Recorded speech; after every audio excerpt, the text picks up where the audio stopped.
News India 27 नव्या पिढीचं नवं माध्यम। सरकारचा सकारात्मक निर्णय, मराठा समाजात आनंदाचा जल्लोष। नाशिकच्या कालिका मंदिरात सकल मराठा समाजाचा उत्सव।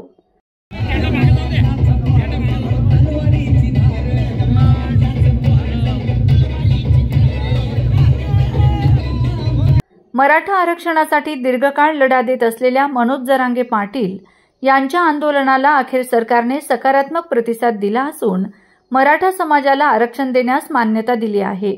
या ऐतिहासिक निर्णयामुळे संपूर्ण मराठा समाजात आनंद उत्सवाचे वातावरण निर्माण झाले आहे। नाशिकमध्ये ग्रामदैवत असलेल्या कालिका मंदिरात सकल मराठा समाजाच्या वतीने जल्लोष साजरा करण्यात आला। सर्वप्रथम देवी कालिकेची महाआरती करून समाज बांधवांनी आरक्षणाचा विजय साजरा केला।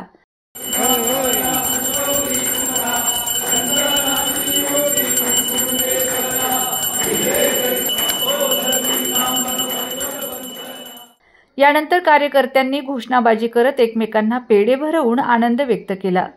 पुढे डीजेच्या तालावर सर्वांनी ठेका धरत उत्सवाला रंगत आणली। यावेळी विलास पांगारकर यांनी उपस्थितांना मार्गदर्शन करीत या निर्णयामागील संघर्षाची माहिती दिली। गेल्या 25 वर्षापासून आमचे किशोर भाऊ चव्हाण, अण्णासाहेब जावळे पाटील, वडजे सर आणि आम्ही सगळेजण हैदराबाद गॅजेटवर जे काम चालू होतं त्याचा यश आज 25 वर्षांनी काल आलेला आहे आणि तो जो गॅजेट आहेत आणि मराठा समाजाला कुणबीचे दाखले सरसकट मिळाले पाहिजे याच्यासाठी मनोज भाऊ जरांगेंनी जे मराठा समाज महाराष्ट्राला आरक्षण मिळालं पाहिजे याच्यासाठी त्यांनी जो कालचा लढा लढले आणि त्याला यश आलेलं आहे।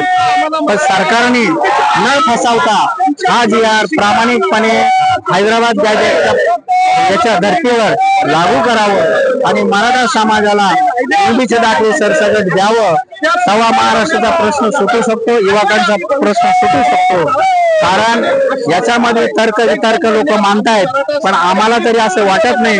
सरकार प्रामाणिक याच्यात काम करल आणि आता तरी न्याय परत सामान्य मराठ्याला देईल। गोरगरीब मराठ्याला आता न्याय मिळायची आशा लागलेली आहे। तर सरकारने याच्यात कुठलीही चालबाजी करू नये आणि ओबीसी काही नेत्यांचं ऐकू नये। काल त्यांनी ऐकलेलं नाही असं दिसतंय, पण याच्याही पुढे ऐकू नये आणि समाजाची मनोज दादा जरांगेंची फसवणूक, आमची फसवणूक करू नये। तसेच विलास पांगरकर, करण गायकर, प्रफुल्ल वाघ, नितीन सुगंधी, अण्णासाहेब पाटील यांच्यासह महिला व कार्यकर्ते मोठ्या संख्येने उपस्थित होते। मराठा समाज हा परंपरेने शेतकरी आणि शूर योद्धा म्हणून ओळखला जातो। शिक्षण, नोकरी आणि प्रगतीच्या संधींमध्ये न्याय मिळावा यासाठी समाजाने गेल्या अनेक वर्षांपासून आरक्षणाची मागणी केली होती। आता सरकारने दिलेला हा निर्णय समाजाच्या इतिहासातील महत्त्वाचा टप्पा ठरत आहे।